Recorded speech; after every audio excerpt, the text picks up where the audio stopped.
This is Pet Life Radio. Let's talk pets.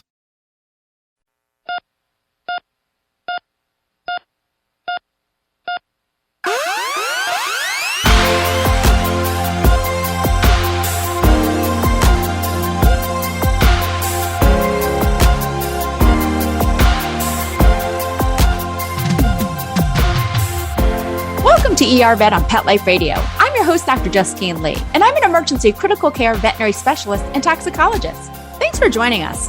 Today, we're going to be talking about how to pick a pet.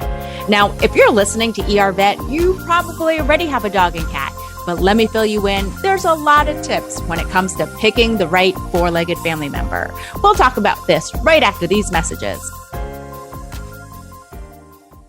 How many of you have pets? My hand's raised. Now think about how lucky you are to have such a sweet little pet in your life, and that pet is lucky to have you too. But unfortunately, there are countless pets out there that don't have a home to call their own. However, Bob's from Skechers is trying to change that. So we developed Bob's for dogs and cats to help pets in need. With every purchase of adorable Bob's footwear or fun, stylish apparel, or even the cutest Bob's pet accessories, Skechers makes a donation to Petco Love to help save shelter pets. And with your help, we've already saved the lives of over 1 million pets and raised over $7 million. So while you're getting style and comfort with features like Skechers' famous memory foam cushioning, you're also helping to save an adorable pet in need and helping another lucky owner be connected with a future best friend and companion, because happiness is having a loving pet by your side. Find Bob's at a Skechers store, Skechers.com, select Petco locations, or wherever stylish footwear is sold. Let's Talk Pets on PetLifeRadio.com.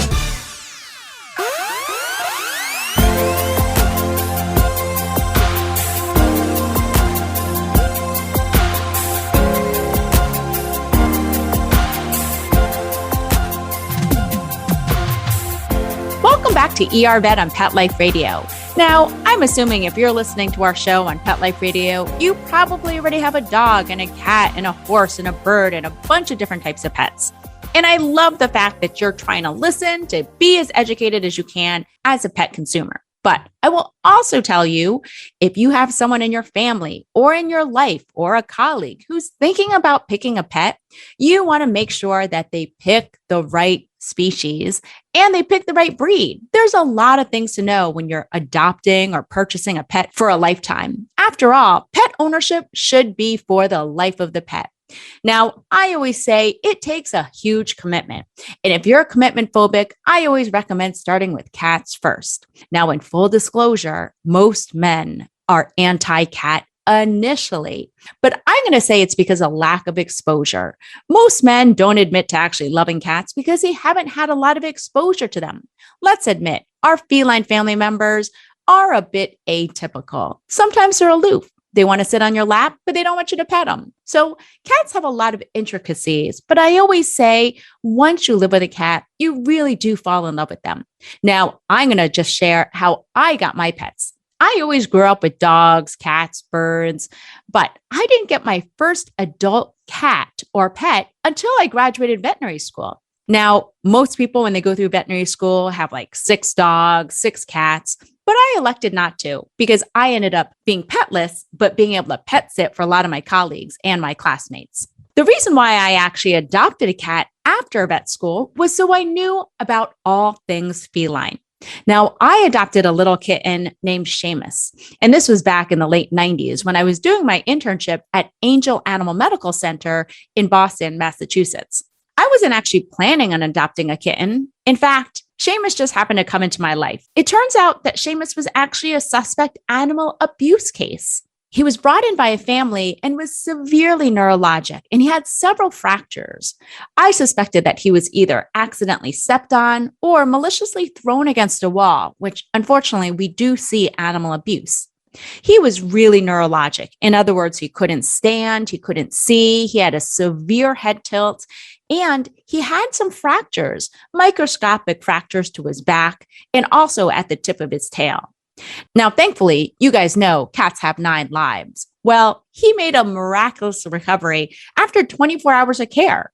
I hospitalized him for oxygen therapy, for an IV fluids, for medications that help decrease the swelling in the brain. And 24 hours later, he was almost back to normal.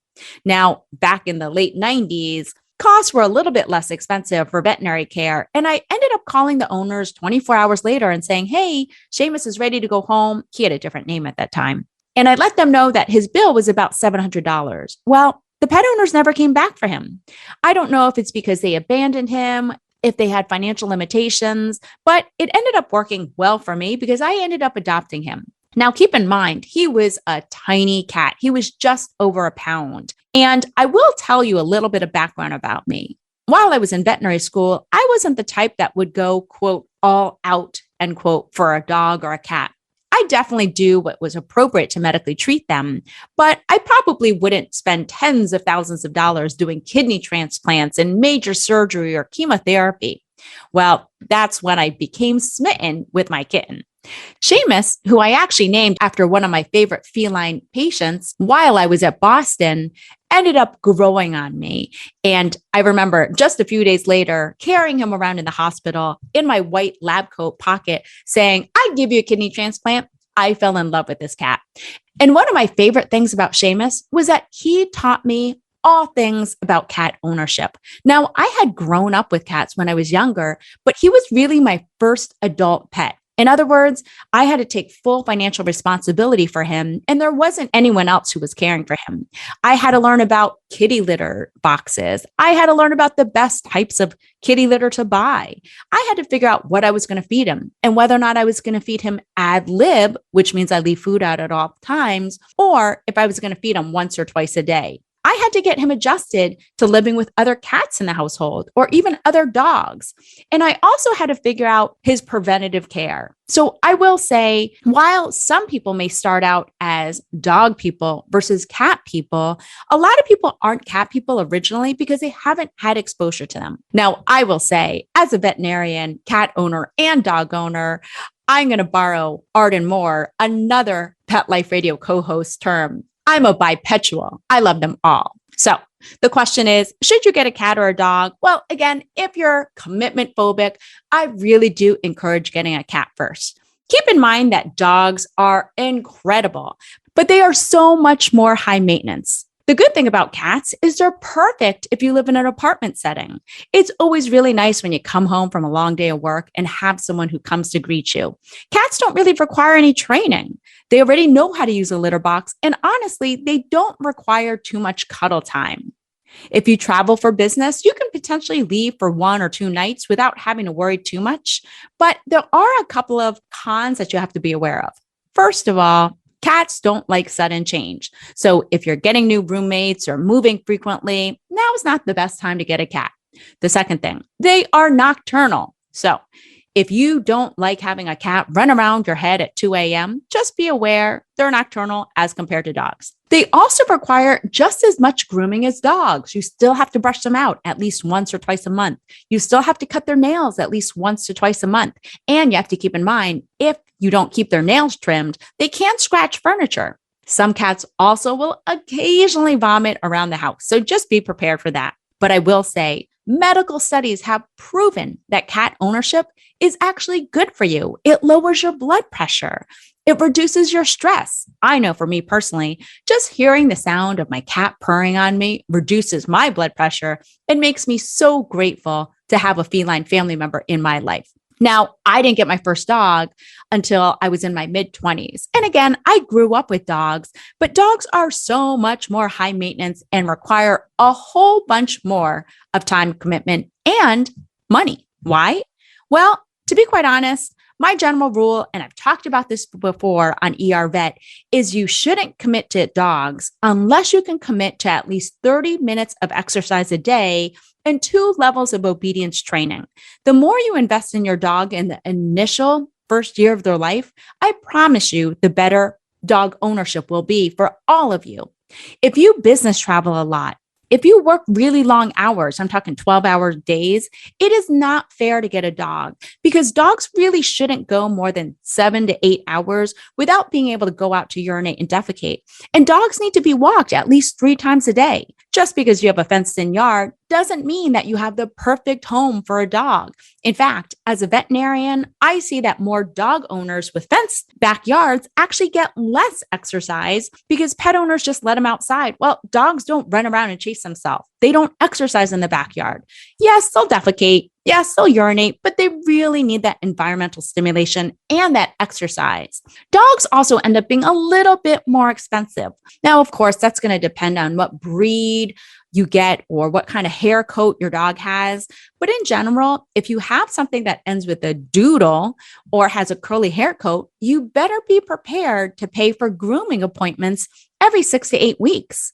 One of my colleagues who got a Labradoodle told me, I wish you told me that it was $100 every 8 weeks. I would have gotten a different breed of dog. Keep in mind, there's no such thing as a hypoallergenic dog. So if a breeder is trying to sell you one, keep in mind, there is no such thing as a hypoallergenic dog.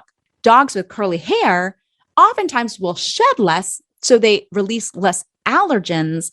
But if you're allergic to dogs, you'll probably be slightly less allergic to a dog with a curly coat compared to one that sheds a lot. Regardless, you still have to pay for grooming appointments or groom your dog. Plus, dogs need monthly flea and tick medication and heartworm medication. They need pet insurance and they're more accident prone. They like to go to dog parks and they might get little cuts and scrapes or bites. But just like cat ownership, dogs are going to pay back that love tenfold. But remember, you can't be commitment phobic if you have a dog. All right, next question. Should you buy or adopt a dog or cat? Now, if you guys heard me on ER Vet before, you know I'm a huge advocate of adoption. But personally, there are certain breeds that I would love to own. I'm going to talk to you about the pros and cons of buying versus adopting. Now, most people in the animal rescue world, in the veterinary world, prefer if you rescue. But don't worry, there's definitely veterinary professionals out there with breeds too. Now, I'm a big advocate of adopting, and my general philosophy is the quote, "Don't breed or buy when homeless animals die." There are so many unwanted animals due to pet overpopulation that sometimes get euthanized because they can't find a home. So if you have it in your heart to rescue a dog or a cat, that'd be amazing. You get awesome veterinary karma. I will say the benefit of rescuing is that mutts or mixed breed dogs typically have more genetic variability, what I call hybrid vigor. So they're actually at a lower risk for getting inherited diseases. Now, they're generally a little bit healthier. And if you don't have a preference on what breed, size, color, I'm a huge advocate of getting a mixed breed. For you cat owners out there, when you adopt cats from rescue situations or shelters, they're usually what we call DSHAs, or what we call domestic short-haired American cats. While you can DNA your cat or your dog to find out what breeds they are, I generally don't care because I love them regardless. Now, what about breeds? If you have your heart set on a breed, that's totally fine too.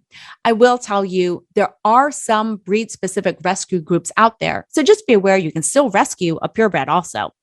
Now, couple of things you need to keep in mind with purebreds.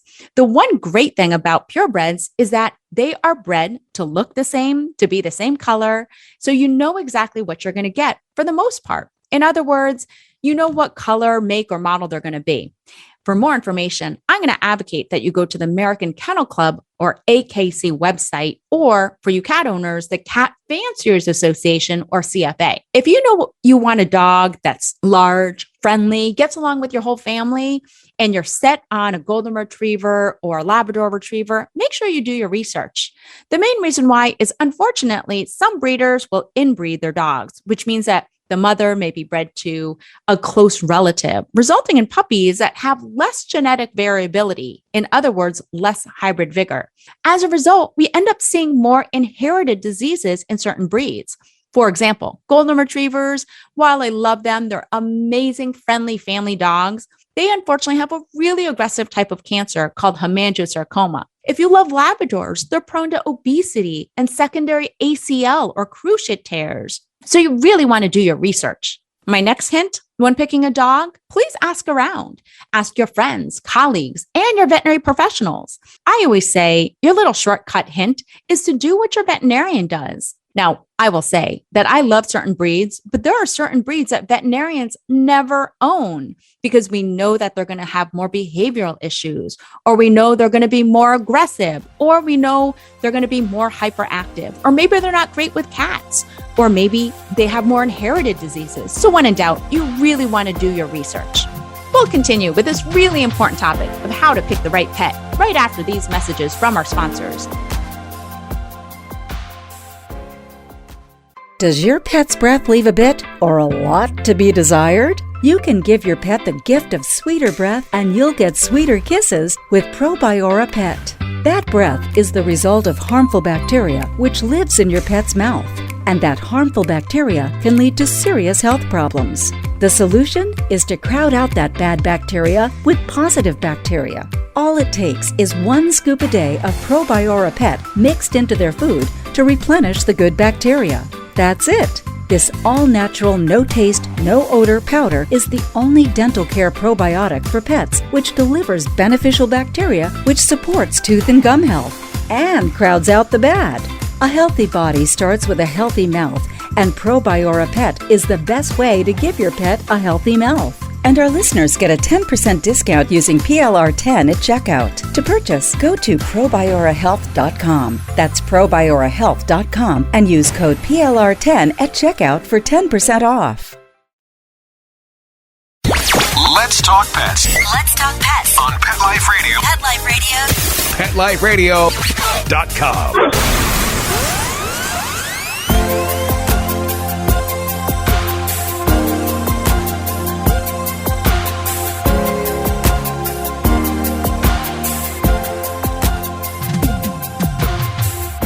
Welcome back to ER Vet on Pet Life Radio. Today, I've been talking about how to pick the right pet, whether or not that's a dog or a cat. And again, most of you guys already have pets, but this might be the right show for you to forward and share to someone in your life who's thinking about getting a dog or cat. We've talked about whether or not you should get a dog or a cat, again, depending on your level of commitment.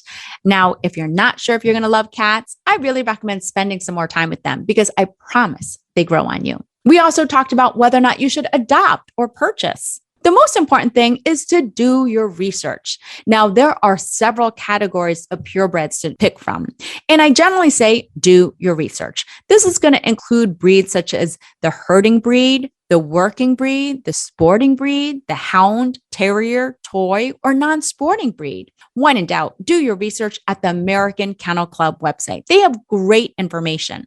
You'll also know they have a top 10 list of the most popular dogs.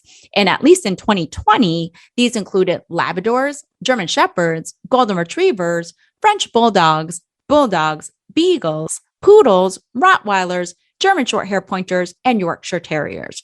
Don't forget, you cat owners, the most common are honestly domestic short-hair cats. But of the purebred cats that are reported, this is going to include Ragdoll, Exotic, British Shorthair, Persian, Maine Coon, Devon Rex, American Shorthair, Abyssinian, Sphynx, and Scottish Fold.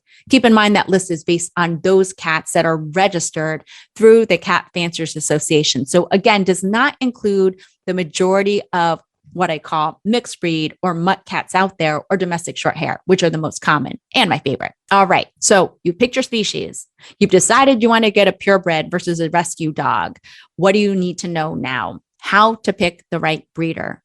I will say one of my biggest pet peeves, get it, pet, as a veterinarian is seeing people pay a lot of money. We're talking several $1,000s to buy a purebred dog, only to euthanize that dog or surrender them 1 to 2 years later because they can't afford the long-term care.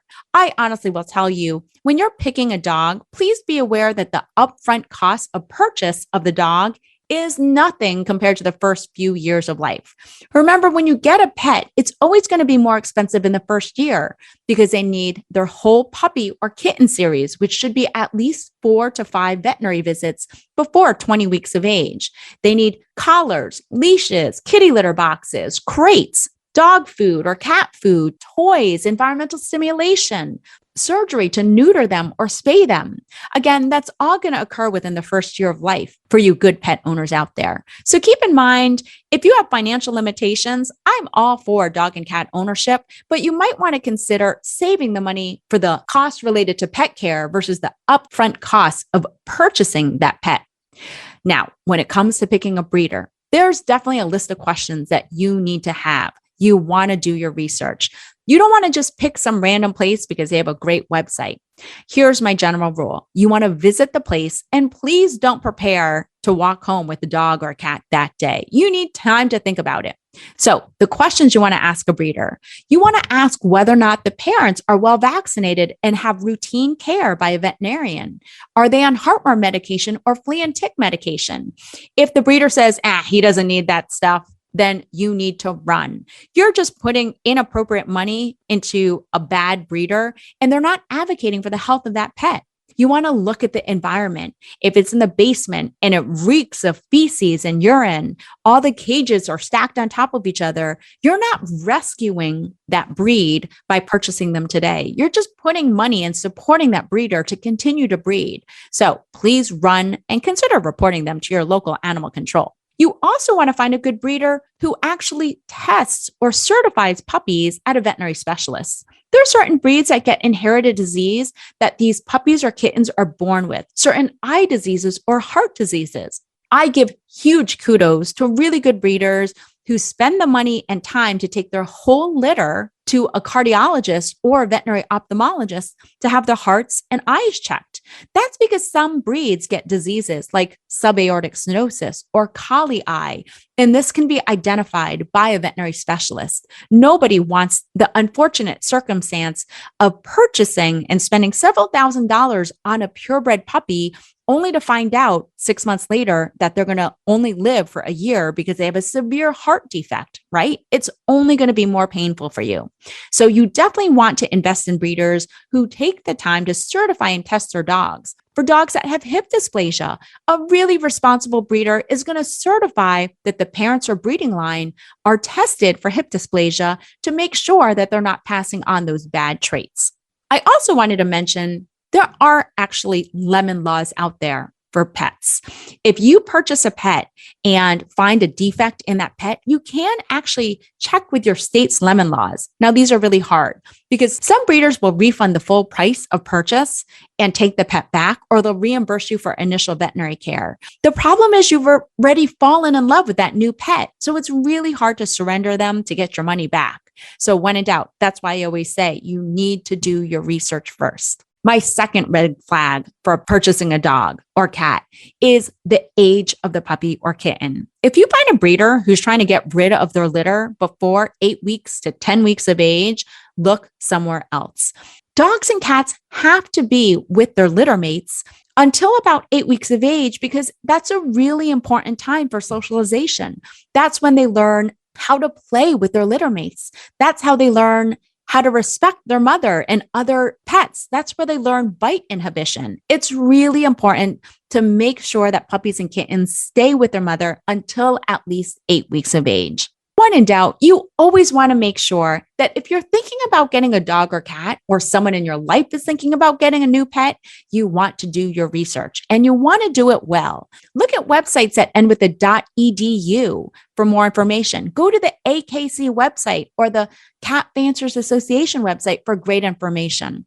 Check with your veterinary clinic and ask advice there. When it comes to dog or cat ownership, please know I believe everyone should have the right to have a pet because it brings so much love and joy into your life. But you have to make sure you do your research. And I want you to be the best pet advocate that you can be so you pick the right pet because they should be part of your family. The last tip I wanted to leave, picking a puppy or kitten out of the litter. My general shortcut rule is don't pick the first pet that runs towards you or the last puppy or kitten that's cowering in the back of the cage. A lot of people pick that first puppy and they're usually the most rambunctious and the most active and the most mischievous. So my general rule is take the time or take a day or two to look at different puppies, different litters, and make sure you pick the right dog or the right cat. There is a little bit of research in this area when it comes to picking puppies. And I always say, take the time to make sure you pick the right family member.